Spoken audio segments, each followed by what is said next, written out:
Hello and welcome to Bags of Action. My name is Pete and this is a 5-minute Bags of Action review of Faster from 2010 starring Dwayne The Rock Johnson. An ex-con gets on a series of apparently unrelated killings. He gets tracked by a veteran cop with secrets of his own and an egocentric hitman. This movie was directed by George Tillman Jr., who also made The Longest Ride and an episode of Luke Cage. It was written by Tony Gayton, Murder by Numbers and The Salton Sea, and Joe Gayton, The Shepherd, Van Damme movie, and Bulletproof. So as I say, it stars The Rock, Dwayne Johnson, also Billy Bob Thornton, Carla Gugino, Maggie Grace, who you may know from the Taken trilogy, TV stalwart Xander Berkeley from 24 and The Walking Dead, brief role for Tom Berenger from The Substitute and Sniper, and also Oliver Jackson Cohen from The Raven and most recently The Invisible Man. So one strange thing about this film straight away is that the key characters don't have names. The Rock is simply known as Driver, which is what he does. He's a driver in bank jobs before he gets sent to prison. Billy Bob Thornton is just Cop, and Jackson Cohen's character is just called Killer. And there's another character as well, referred to as the Old Man.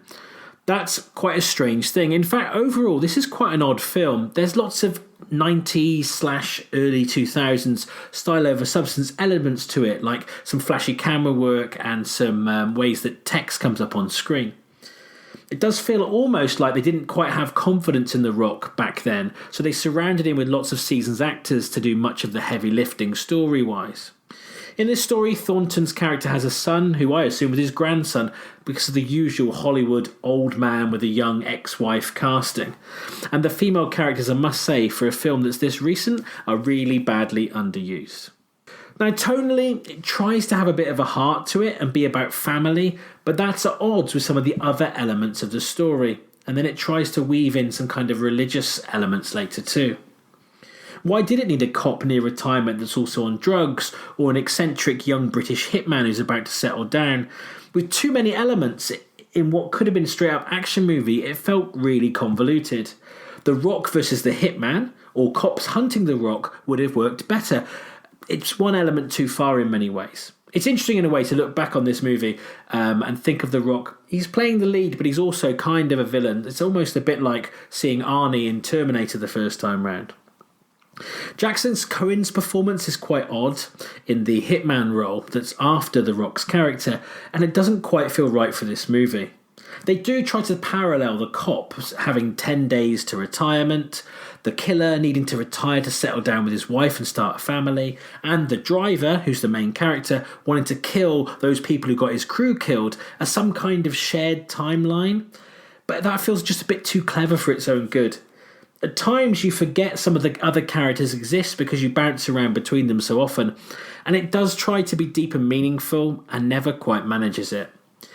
I think this movie would like to be something like The Usual Suspects or a similar 90s film that was really lauded, but it doesn't quite manage that either. And it tries to be so clever that it ends up feeling a little bit stupid as a result. The action wasn't quite exciting enough for me, and the story wasn't captivating enough. And if it was a lesser talent than The Rock in the main role, I'm not sure this had been worth watching at all. So with all that considered, I'm going to give Faster 2 bags of action out of 5, and one of those bags was purely to get to see The Rock on screen. So have you seen Faster? Do you agree with my assessment of it? Feel free to comment below or get in touch with us via email, Facebook or on Twitter. We have new episodes coming out weekly alongside our full-length podcast with my co-host, and don't forget to give us a like and subscribe to our channel.